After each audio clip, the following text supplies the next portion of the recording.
Hi everyone, welcome to CGB mentors. आज हम आपके बीएफएम सब्जेक्ट में मॉड्यूल ए के टॉप एमसीक्यूज़ को डिस्कस करने जा रहे हैं जो एग्ज़ाम रेलेवेंट है। आपके एग्जामिनेशन पॉइंट ऑफ व्यू से ये सारे के सारे क्वेश्चंस बहुत ज़्यादा इंपॉर्टेंट होने वाले हैं और इन क्वेश्चंस के साथ साथ हम जो भी अंडरलाइंग कॉन्सेप्ट इन क्वेश्चन में यूज़ हो रहे होंगे उनको भी डिटेल में डिस्कस करेंगे, जिससे आपको कॉन्सेप्ट की क्लैरिटी मिल सके और इन कॉन्सेप्ट से रिलेटेड अगर कोई और क्वेश्चन भी एग्जाम में आता है तो आप उनको ईजिली मार्क कर सकें। ठीक है, शुरू करते हैं फर्स्ट क्वेश्चन के साथ। What is the essential difference between the FPI that is foreign portfolio investment and the foreign direct investment.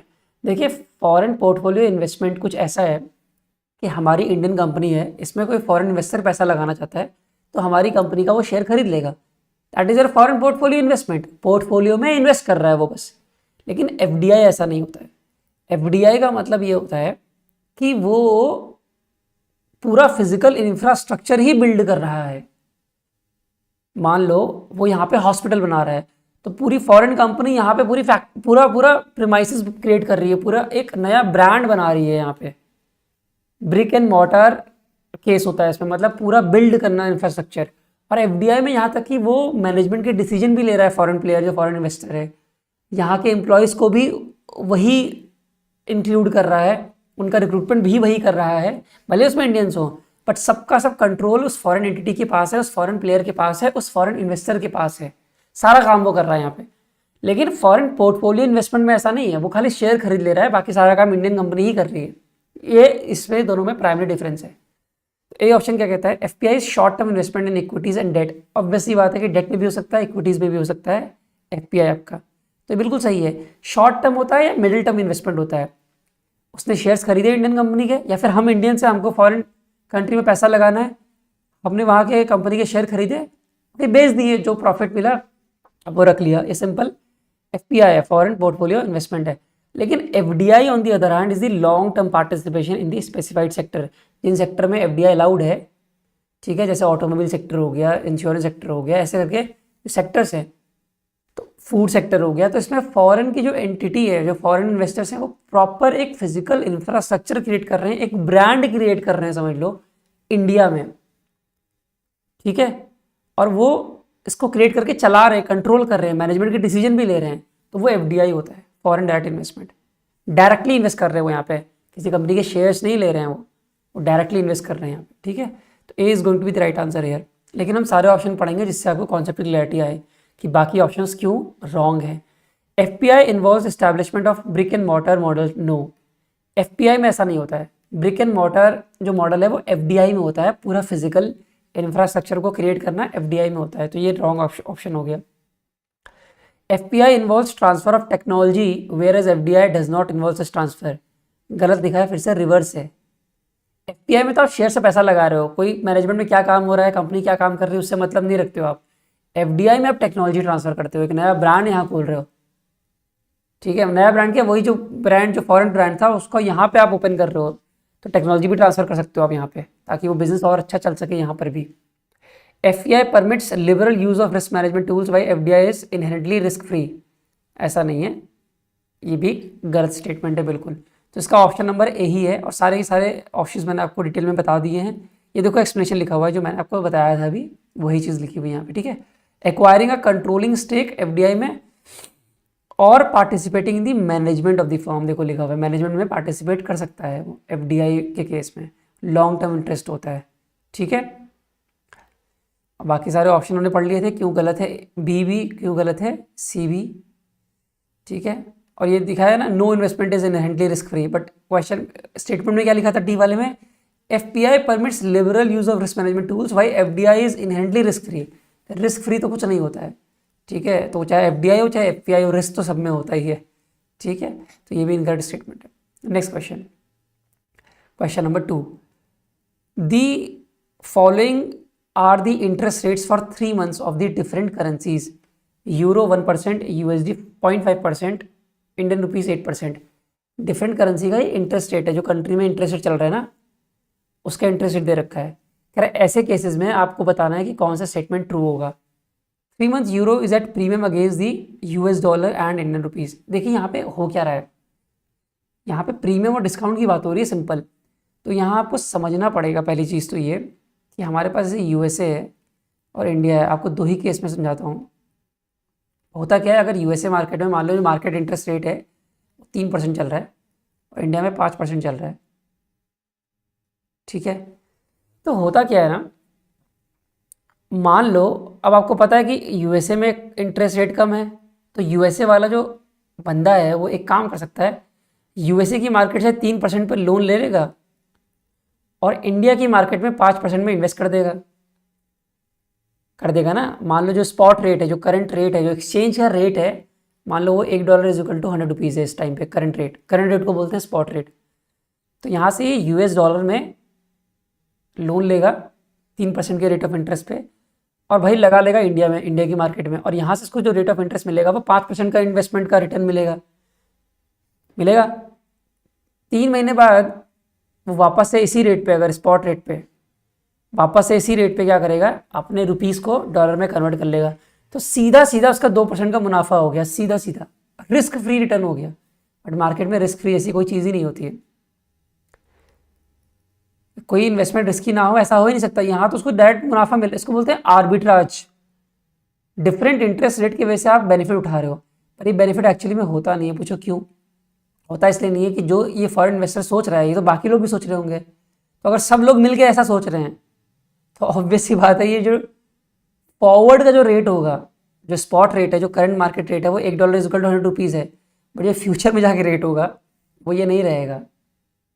आपको 100 रुपीज़ पे $1 नहीं मिलने वाला, फिर आपको 200 रुपये हो सकता है खर्च करने पड़े $1 खरीदने के लिए।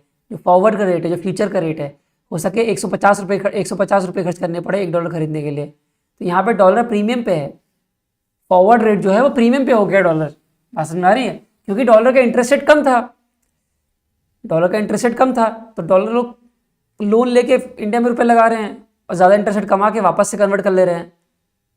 तो ये आर्बिट्राज होता है। इसको सेट ऑफ करने के लिए ऑब्वियस सी बात है, 200 जो $1 इज इक्वल टू आपको 100 रुपये का था अभी, ये फॉरवर्ड रेट में 200 रुपये को कन्वर्ट करोगे अगर आप, तब आपको $1 मिलेगा। तो ओवरऑल प्रॉफिट और लॉस जीरो हो जाएगा दोबारा। तो इस आर्बिट्राज का कोई फायदा नहीं मिलेगा, इस इंटरेस्ट रेट डिफरेंस का कोई फायदा नहीं मिलेगा। तो इसका जो क्रक्स है वो ये याद रखोगे आप लोग, एग्जाम्पल से मैंने बता दिया, इसका क्रक्स ये याद रखोगे आप लोग। अच्छा, ऐसा क्यों हो रहा है मालूम है ना? ये रुपये डिप्रिशिएट क्यों कर रहे हैं यहाँ पे?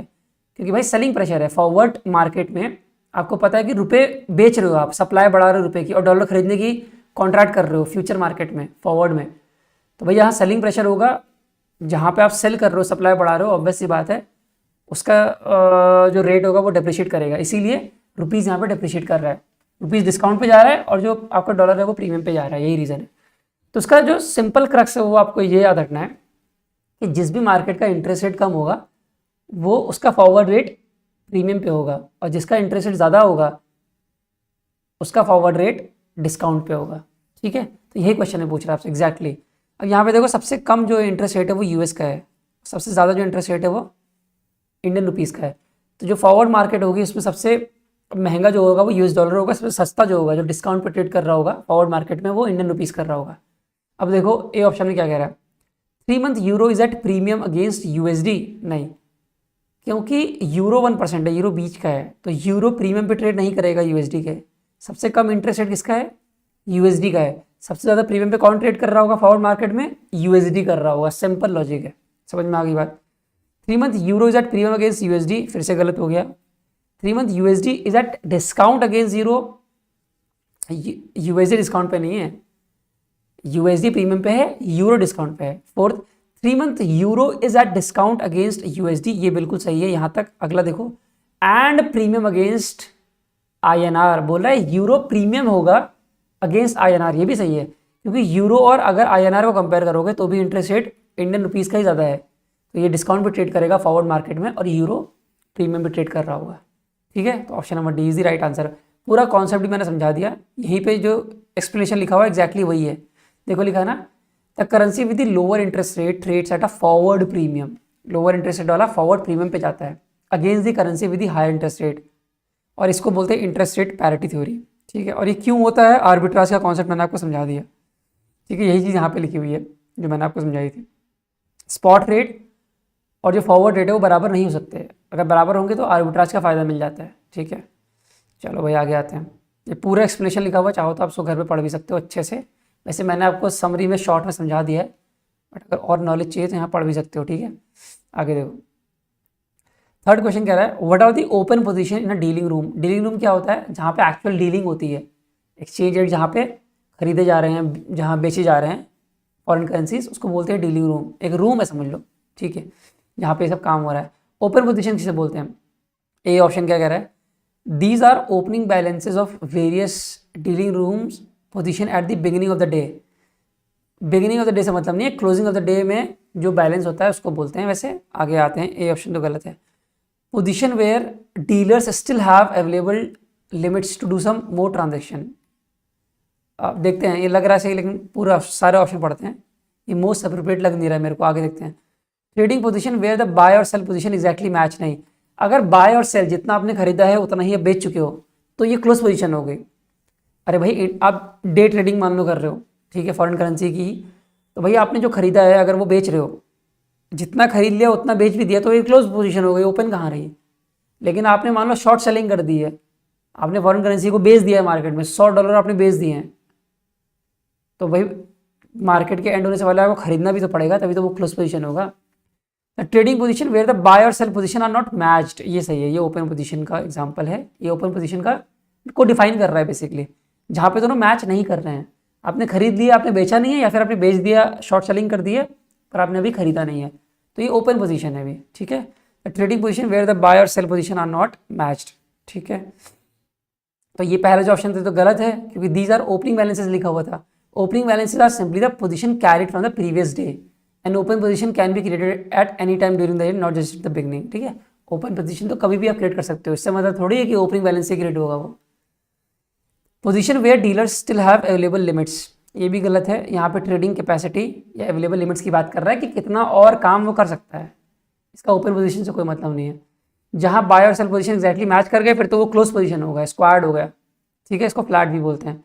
लेकिन जहाँ पे बाय सेल पोजीशन मैच नहीं कर रहे हैं, ट्रेडर को लग रहा है ओपन पोजीशन है ट्रेडिंग का, मान लो ट्रेडर ने कुछ खरीद लिया है और वो लॉन्ग जा रहा है उसमें, मतलब बेचेगा बाद में, ओपन पोजीशन है ना, बेचेगा बाद में, उसको बोलते हैं लॉन्ग जाना, क्योंकि उसको लग रहा है इस डॉलर की वैल्यू अप्रिशिएट होगी तो वो लॉन्ग जा रहा है उसमें, ठीक है। या फिर उसने बेच दिया, गॉन शॉर्ट, शॉर्ट सेलिंग बताया था ना, पहले ही बेच दिया उसने, खरीदेगा बाद में, क्योंकि उसको लग रहा है डॉलर डिप्रिशिएट करेगा तो बाद में खरीद लूंगा मैं, सस्ता मिलेगा ना रुपये दे के, पहले ही बेच दिया और बाद में खरीदेगा, उसे बोलते हैं गॉन शॉर्ट, ठीक है। तो ये ओपन पोजीशन है जब दोनों मैच नहीं कर रहे हैं, ठीक है भाई। Fourth question, the process of integrating domestic market with the global market is characterized by what. अब क्या बोल रहा है, डोमेस्टिक मार्केट है और जो ग्लोबल मार्केट में, अब इसमें इंटीग्रेशन कब होगा, मतलब ट्रेड वगैरह सब अच्छे कब होंगे, बढ़िया कब होंगे, कैसे फॉरेन जो ट्रेड है वो बूम करेगा, कैसे करेगा। एंटी डंपिंग ड्यूटी से नहीं, एंटी डंपिंग ड्यूटी लगाओगे तो फिर वो सपोर्ट थोड़ी करेगा, तो फिर सपोर्ट नहीं कर पाएगा। इंक्रीज रेमिटेंसेस बाय एक्सपैट्स, इससे भी कौन सा तुम्हारा जो है फॉरेन ट्रेड बहुत ज़्यादा जो है सपोर्ट कर रहा है बहुत ज़्यादा ये चीज़। सी मैक्सिमम रेगुलेटरी सप्लायंस, ये तो नेगेटिव है, अगर रेगुलेटरी सप्लायंस ज़्यादा लगाओगे तो फॉरेन ट्रेड अच्छे से हो ही नहीं पाएगा। गवर्नमेंट कह रही भाई ये भी होना चाहिए, ये लिमिट लगा देगी, वो लिमिट लगा देगी, रेगुलेटरी इन्वायरमेंट अगर इम्पोज करेगी बहुत ज़्यादा, तो भाई ग्लोबलाइजेशन को या फिर जो फॉरेन ट्रेड है उसको आप सपोर्ट थोड़ी कर रहे हो, तो उसको आप कम करने की कोशिश कर रहे हो। रेगुलेट करने से क्या होगा, कम हो जाएगा फॉरेन ट्रेड, ज़्यादा थोड़ी होगा। Free capital flow is the right answer, जब कैपिटल का फ्लो फ्री होगा, जब बहुत ज़्यादा रिस्ट्रिक्शंस नहीं होंगी, रेगुलेटरी सप्लायंसेस कम होंगे, तो आपका क्या होगा, ये जो है आपका जो है बूम करेगा फॉरेन ट्रेड। तो process of integrating domestic market with the global market, यही इसी तभी तो फॉरेन मार्केट बूम, तभी तो आपका ग्लोबल ट्रेड बूम करेगा जब डोमेस्टिक मार्केट और ग्लोबल मार्केट इंटीग्रेट हो जाएंगे, मतलब जुड़ जाएंगी आपस में, बढ़िया काम कर रही मिलके। तो free capital flows is the right answer, ये वाला। A core principle of integrating domestic and global market is the liberalisation of capital, which means removing और reducing restriction on the movement of money and investment across borders. जो capital है, जो पैसा है, वो across the border freely move कर सके, उसमें बहुत ज़्यादा रेगुलेटरी सर्विलांस ना लगे, बहुत ज़्यादा रिस्ट्रिक्शंस ना लगे, बहुत ज़्यादा लिमिटेशंस ना लगे। अगर वो फ्रीली मूव कर रहा है इन्वेस्टमेंट वगैरह, तो ऑब्वियस सी बात है फ्री कैपिटल फ्लो अलाउ करेगा, ताकि इन्वेस्टर जो है ग्लोबल मार्केट को भी एक्सेस कर सके, और इससे ग्लोबलाइजेशन भी होगा, मतलब से ट्रेड भी सपोर्ट होगा, ठीक है। अब क्वेश्चन नंबर 5 आता है, which is talking about letter of credit. अब देखो लेटर ऑफ क्रेडिट, पहले मैं आपको थोड़ा समझा देता हूँ लेटर ऑफ क्रेडिट होता क्या है। देखो ये मान लो ए है, ये है सेलर, और ये मान लो बी है, और ये सेलर जो है मतलब ऑब्वियस सी बात है एक्सपोर्टर है, क्योंकि हम ये फॉरेन ट्रेड की बात कर रहे हैं, इंटरनेशनल बिजनेस मतलब इंटरनेशनल मार्केट की बात करें ना। तो लेटर ऑफ क्रेडिट यूज़ तभी होता है जब एक्सपोर्टर है और बी वाला जो बायर है वो मान लो है और वो इम्पोर्टर हो गया, ठीक है। अब होता क्या है, सेलर सोचता है कि अगर मैं इसको सामान दे दूंगा और मान लो बी ने पैसे नहीं दिए तो क्या होगा, तो नुकसान हो जाएगा बहुत। इस तरह बी सोचता है कि मैं अगर इसको पैसे दे दूंगा और सामान मेरे पास ना आया तो गड़बड़ हो जाएगी। इसीलिए ये कॉन्सेप्ट आया लेटर ऑफ क्रेडिट का। अब इस लेटर ऑफ क्रेडिट को शॉर्ट और सिंपल वर्ड्स में समझो। होता बेसिकली है कि जो इम्पोर्टर है इसका एक बैंक होगा, ये अपने बैंक के पास जाएगा, ठीक है। और ये जो बैंक होगा यही इशूइंग बैंक होगा लेटर ऑफ क्रेडिट का। ये बैंक, अब ये जो हमारा जो एक्सपोर्टर है ना, जो सेलर है, वो इस बी पे ट्रस्ट नहीं कर सकता, बट बैंक पे ट्रस्ट कर सकता है। भले ये फॉरेन बैंक है, डायरेक्टली फॉरेन बैंक पे ट्रस्ट नहीं करेगा, लेकिन ये लेटर ऑफ क्रेडिट इशू करेगा और ये बैंक बोलेगा ऐसा है सेलर, आप टेंशन मत लो। बी के पास जैसे ही सामान पहुंच जाएगा, बी के पास जैसे ही सामान पहुंच जाएगा और सेलर से बोलेगा कि सेलर आप मुझे क्या करना, जो भी आपने सामान पहुंचाया है उसकी रिसीट वगैरह जो है, जो डॉक्यूमेंट्स वगैरह है वो मुझे दिखा देना, मैं आपको पैसे दे दूंगा। अब जो है सेलर ट्रस्ट कर लेगा, अब ए वाला बंदा ट्रस्ट कर लेगा, ठीक है। अब ये ऐसा भी हो सकता है कि सेलर वाला डायरेक्ट फॉरेन बैंक को ट्रस्ट ना करे, तो ये इंडियन बैंक के पास जाएगा, अपने बैंक के पास, कहेगा भाई आप देख लो जो लेटर ऑफ क्रेडिट इशू किया है वो सही भी है कि नहीं है, वो सब कुछ ठीक ठाक है कि नहीं है, तो अपने बैंक पे तो ट्रस्ट करेगा ही। इस तरह से लेटर ऑफ क्रेडिट काम करता है, ठीक है। मैंने शॉर्ट और क्रिस्प वे में आपको समझा दिया, अभी डिटेल एक्सप्लेनेशन भी दे दूंगा मैं, ठीक है। तो क्या बोल रहा है, how is letter of credit defined in the general terms, और इसमें डेफिनेशन ही पूछ रहा है। It is an arrangement whereby exporter मतलब a receive the credit from the bank for manufacturing shipment of goods. नहीं, ऐसा नहीं है, ये तो फाइनेंसिंग की बात कर रहा है। जो ये बात कर रही है ना कि आप अगर वो बना रहे हो, कोई प्रोडक्ट बना रहे हो, उसके लिए आपको लोन वगैरह मिल रहा है, तो वो एक्सपोर्ट फाइनेंसिंग है, ये लेटर ऑफ क्रेडिट का फीचर नहीं है। बी कह रहा है it is an arrangement where the importer assumes payment responsibility for goods imported. अब जो बी बोल रहा है, अब देखो यहाँ पे ये भी इनकरेक्ट है। क्यों? This is incorrect. In any trade transaction the importer already has the responsibility to pay. Assume कुछ नहीं करना है उसको, वो तो है ही है। लेकिन एलसी क्या है, is a tool to mitigate the exporter's risk. जो सेलर जो ए था हमारा, उसके रिस्क को बचाने के लिए एलसी एक टूल है, जिससे by substituting the bank's creditworthiness for the importers. मैंने आपसे कहा था ना कि वो बैंक को ट्रस्ट कर पाएगा, बी को ट्रस्ट नहीं कर रहा है पर बैंक को ट्रस्ट कर पाएगा। तो लेटर ऑफ क्रेडिट काम इतना होता है बस। The bank gives a conditional guarantee of the payment. Bank guarantee देता है कि मैं पेमेंट आपको करूंगी, परेशान मत हो, बस जो प्रूफ ऑफ डिलीवरी है वो मेरे को दिखा देना, ठीक है। थर्ड ऑप्शन में क्या था हमारा, it is an arrangement whereby exporter and importer avoid dealing with the bank. ये तो रॉन्ग है, बैंक के थ्रू ही लेटर ऑफ क्रेडिट इशू हो रहा है, तो ये रॉन्ग ऑप्शन है। हाँ, जो डी ऑप्शन है, जो आपका सही ऑप्शन है, वो क्या कह रहा है, it is an arrangement whereby payment is insured to the exporter, ये हमने पढ़ा था, against the constructive delivery. Delivery कर दोगे, डॉक्यूमेंट्स दिखा देना बैंक को, बैंक पैसा दे देगा। देखो लिखा ना, by way of handing over the documents to the title of the goods to the paying और नेगोशिएटिंग बैंक। ये जो पेइंग बैंक है या नेगोशिएटिंग बैंक है, इसको दिखा दोगे अगर डॉक्यूमेंट्स कि आपने सामान भेज दिया, एक्सपोर्टर दिखा देगा, तो ये पेमेंट आपको कर देगा, आपके बैंक अकाउंट में पेमेंट कर देगा। इस तरह से लेटर ऑफ क्रेडिट काम करता है, ठीक है। तो डी ऑप्शन बिल्कुल सही है। It is a formal undertaking, देखो लिखा है, it is a formal undertaking LC by the importer's bank. Importer bank undertaking ले रहा है कि मैं पे करूंगा एक्सपोर्टर को एक सम ऑफ मनी, लेकिन कंडीशन होगी इसमें। कंडीशन ये होगी कि एक्सपोर्टर सारे डॉक्यूमेंट दिखाए, जैसे बिल ऑफ लीडिंग, मतलब बिल चढ़ाने का, जो सामान चढ़ाया है उसने शिप वगैरह पे, उसका बिल दिखाए, ठीक है। लोडिंग का पूरा सामान दिखाए, that prove that they have complied with the terms of the credit. जो भी क्रेडिट के टर्म्स है उसको पूरा करता है, ठीक है, कि गुड्स शिप हो गए हैं proper. Handing over these documents to the titles of good is the constructive delivery that triggers the bank's obligation to pay. जैसे ही डॉक्यूमेंट दिखा दिए अगर एक्सपोर्टर ने बैंक को, तो भाई बैंक का ऑब्लिगेशन है कि वो पे करेगा ही करेगा, वो मना नहीं कर सकता, ठीक है भाई। Next, when a bank adds its confirmation to an LC, it takes exposure on the LC issuing bank. अब देखिए यहाँ पे क्या बोल रहे हैं ना कि ये हमारा एक्सपोर्टर है और ये हमारा इंपोर्टर था। इंपोर्टर का बैंक जो था उसने LC को इशू किया था। एक्सपोर्टर को ट्रस्ट नहीं है फॉरेन बैंक पे, क्योंकि वो फॉरेन का बैंक है, क्या पता उसी का दिवालिया निकल जाए, वही बंद हो जाए। गारंटी तो ये एक्सपोर्टर को कौन दे रहा है? इंपोर्टर का बैंक दे रहा है जो फॉरेन बैंक है, इसको ट्रस्ट नहीं है इस पर, तो ये अपने इंडियन बैंक के पास जाएगा, इंडिया में जो बैंक है। अब इंडिया का बैंक है वो अगर गारंटी प्रोवाइड करता है एक्सपोर्टर को, तो एक्सपोर्टर कहेगा ठीक है भाई, अगर फॉरेन बैंक ने पे नहीं किया तो आप पे कर देना। अब ये जो इंडियन बैंक है ये अपने रिस्क को प्रोटेक्ट करने के लिए क्या करेगा, ये ईसीजीसी से प्रोटेक्शन ले सकता है। ठीक है, ईसीजीसी के बारे में अभी हम पढ़ेंगे आगे, देखना।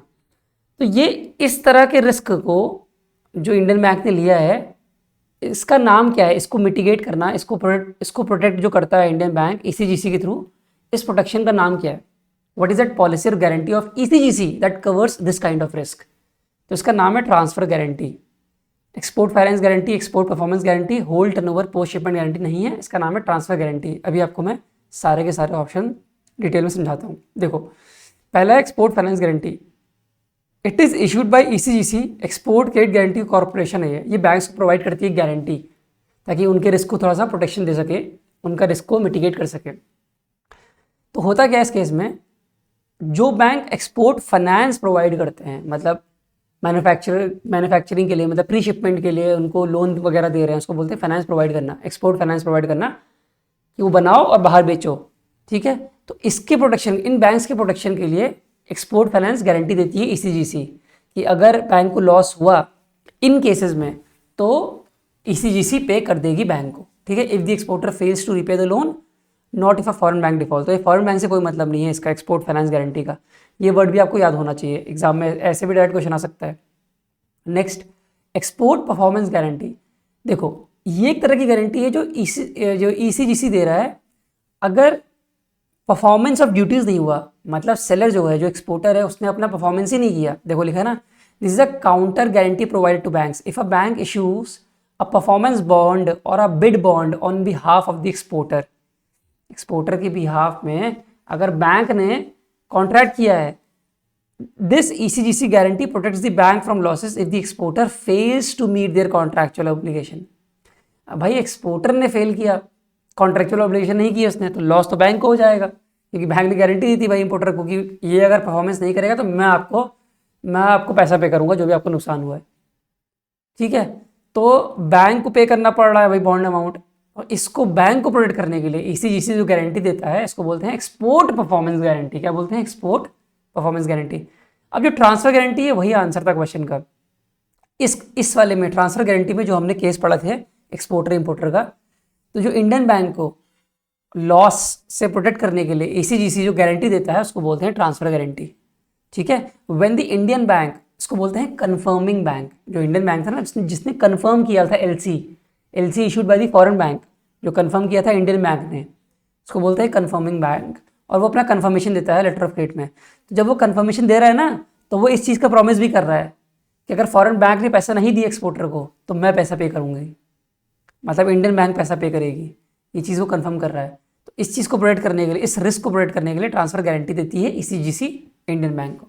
ठीक है, hold turnover post shipment guarantee, ये अलग तरह की गारंटी है।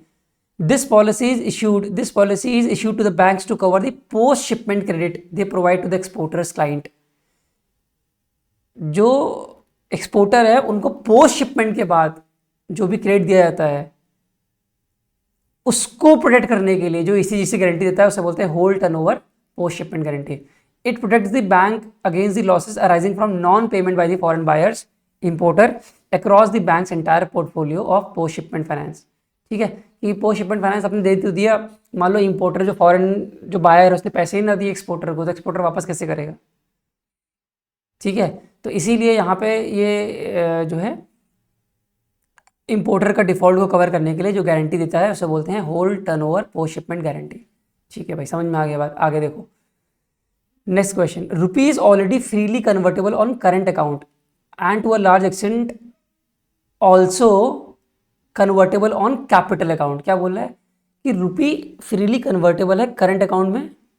अब इसका मतलब क्या है, पहले तो आपको ये समझना पड़ेगा कि करंट अकाउंट और कैपिटल अकाउंट क्या होता है और कैसे रुपी फ्रीली कन्वर्टेबल है करंट अकाउंट ट्रांजेक्शन पे, और कैपिटल अकाउंट ट्रांजेक्शन में कुछ लिमिटेशन है कि आप कन्वर्ट नहीं कर सकते डॉलर्स को रुपीज़ में, रुपीज़ को डॉलर में, कैपिटल अकाउंट ट्रांजेक्शन के केसेस में। पहले तो आप इसको समझिए, मैं आपको सिखाता हूँ, फिर क्वेश्चन में वापस आएंगे, ठीक है।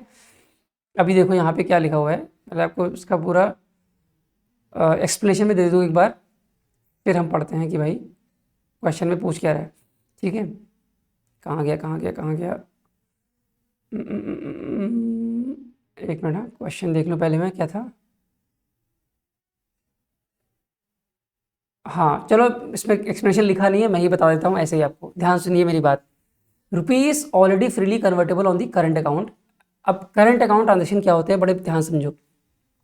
ऐसे ट्रांजेक्शन्स जो कंट्री के रेसिडेंट्स की असेट्स या लाइबिलिटी को इम्पैक्ट ना करें, मतलब ओवरऑल बैलेंस शीट कंट्री की इम्पैक्ट ना हो, तो वो सारे ट्रांजेक्शन करंट अकाउंट ट्रांजेक्शन है। जैसे आपने भाई कोई गुड्स खरीद लिया फॉरेन कंट्री से, ठीक है, तो भाई वो करंट अकाउंट ट्रांजेक्शन है। आपने इंश्योरेंस की प्रीमियम पेमेंट कर दिया, तो वो करंट अकाउंट, फॉरेन कंपनी का इंश्योरेंस था, फॉरेन कंपनी का इंश्योरेंस कंपनी है, उसको आपने पेमेंट किया, तो भाई वो करंट अकाउंट ट्रांजेक्शन है, वो कोई कैपिटल अकाउंट ट्रांजेक्शन थोड़ी है।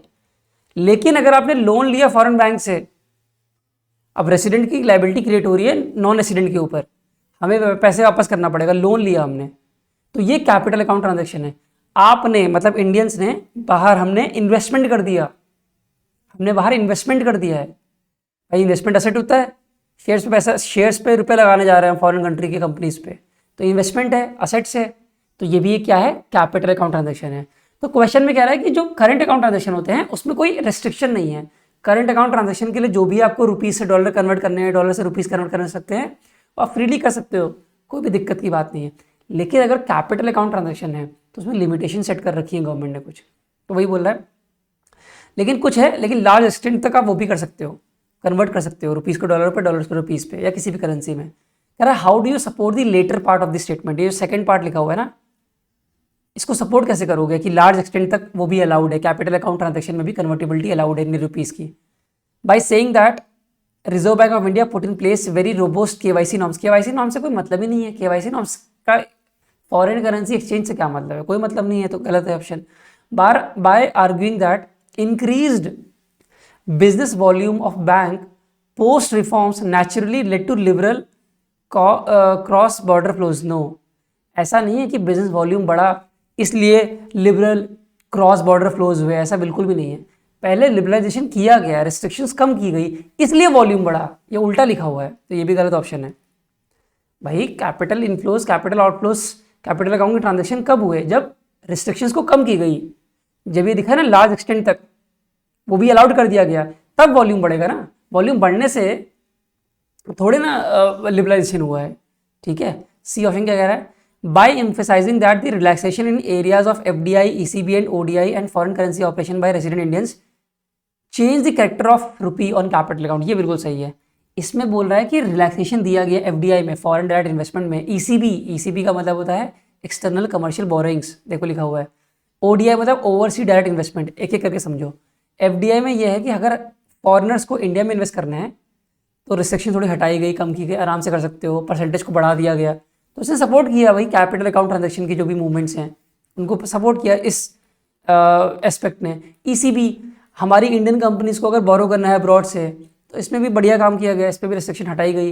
इसी तरह ओवरसी डायरेक्ट इन्वेस्टमेंट है, हमारी इंडियन कंपनीज को बाहर पैसा लगाना है, उसको भी सपोर्ट किया गया। तो इन सारी चीज़ों को सपोर्ट किया गया है। और एक और है foreign currency operation by residents, मतलब जो लिबरलाइज्ड रेमिटेंस स्कीम होती है, जो इंडियंस होते हैं रेसिडेंट इंडियंस, वो बाहर पैसा अगर भेजते हैं, ठीक है, बाहर पैसा अगर भेजे हैं, which allows Indian resident to send money abroad to buy assets like stocks property, तो ये सारे के सारे कैपिटल अकाउंट ट्रांजेक्शन के एग्जांपल है। तो इनमें रिलैक्सेशन दिया गया, इसीलिए ये पॉसिबल हो पाया कि भाई लार्ज एक्सटेंट तक जो है कन्वर्टिबिलिटी अलाउड हुई कैपिटल अकाउंट ट्रांजेक्शन में।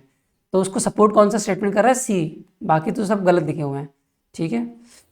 डी भी देख लेते हैं एक बार, डी क्यों गलत है। By considering that liberalisation of capital flows is a fallout of global developments rather than by conscious initiative by the central bank। ये गलत स्टेटमेंट, इसमें बोल रहा है कि सेंट्रल बैंक का कोई कॉन्शियस एफर्ट था ही नहीं ये लिबरलाइजेशन करने के लिए, ऐसा नहीं है। उन लोग ने एफर्ट्स डाले थे तभी तो रियलाइजेशन हुआ है। ऐसा नहीं है कि खाली ग्लोबल डेवलपमेंट की वजह से ही कैपिटल का फ्लो इतना ज़्यादा बढ़ गया। ठीक है, option number D is also incorrect. Next question, who is the beneficiary of LC? Letter of credit का बेनिफिशियरी कौन है भाई? एक्सपोर्टर है, हम पढ़ चुके हैं। सेलर है, जो एक्सपोर्टर था वही मेन बेनिफिशियरी है, क्योंकि भाई इसको ये एश्योरेंस चाहिए थी, प्राइमरली इसी का एश्योरेंस चाहिए थी कि मैं सामान भेज दूँ, अगर पैसा ना दे तो ये डिफ़ॉल्ट कर जाए या फिर इसका बैंक डिफ़ॉल्ट कर जाए, तो ये डिफ़ॉल्ट कर जाए, बायर ना दे पैसा, तो मैं क्या करूँगा? ये तो फॉरेन में रहता है, पकड़ भी नहीं सकता, केस भी नहीं कर सकता, जुरिस्डिक्शन ही अलग है। तो जो उसका प्राइमरी बेनिफिशियरी है वो है एक्सपोर्टर। ठीक है भाई। कन्फर्मिंग बैंक तो आपने सुन ही लिया, समझ ही लिया था, पहले हम डिस्कस कर चुके हैं, है ना। जो इंडियन बैंक था जो अपनी ओन गारंटी दे रहा था पेमेंट करने की एक्सपोर्टर को, अगर फॉरेन बैंक ने पेमेंट नहीं किया तो। ठीक है। एडवाइजिंग बैंक क्या है? एडवाइजिंग बैंक तो एक इंटरमीडियरी है सिर्फ, ये एक्सपोर्टर की कंट्री में ही है, ये कन्फर्मिंग बैंक की तरह नहीं है, ये सिर्फ एडवाइस करता है। मतलब its job is to receive the LC from the importer's bank, importer के बैंक से एलसी मिली, ऑथेंटिसिटी चेक करेगा, भाई सब कुछ सही है कि नहीं है, एलसी बढ़िया है सब, मतलब कोई फेक तो नहीं है एलसी है।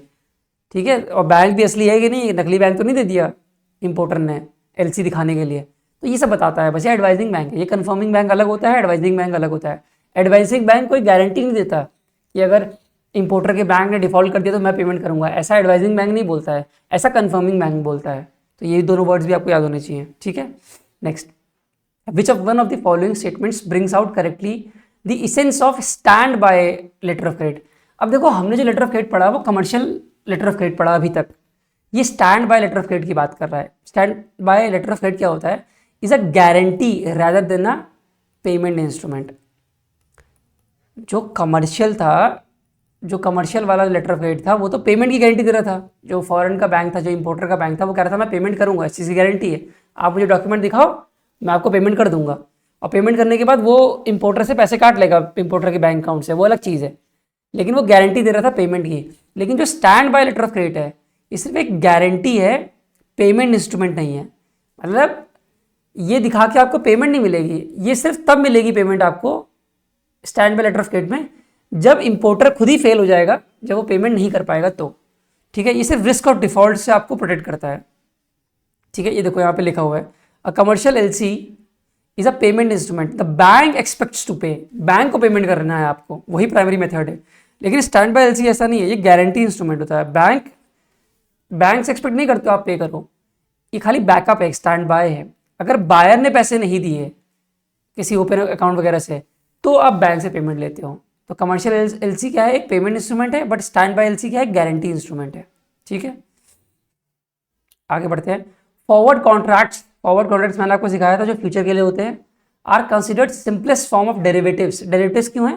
क्योंकि अंडरलाइंग कोई असेट है, उसकी वैल्यू पे आप पैसा लगा रहे हो कि भाई इसकी वैल्यू इतनी हो जाएगी। जैसे करेंसी है, भाई करेंसी है ऑलरेडी, अब उसकी वैल्यू इतनी हो जाएगी, इसकी वैल्यू इतनी हो जाएगी, इस पर आप पैसा लगा रहे हो। ठीक है, तो forward contracts are considered simplest form of derivatives. Derivative मतलब किसी की वैल्यू डराइव, कोई है कमोडिटी, उसकी वैल्यू पे आप पैसा लगा रहे हो, उसकी वैल्यू कुछ है, वैल्यू कुछ हो सकती है आगे फ्यूचर में जाके उस पर पैसा आप लगा रहे हो। Forward prices are basically a function of what? तो ये फॉरवर्ड जो प्राइसेस होते हैं ये डिसाइड कैसे होते हैं, पूछ रहा है। ये फॉरवर्ड प्राइसेस हैं, ये डिसाइड कैसे होते हैं, ये हम पीछे पढ़ के आ चुके हैं।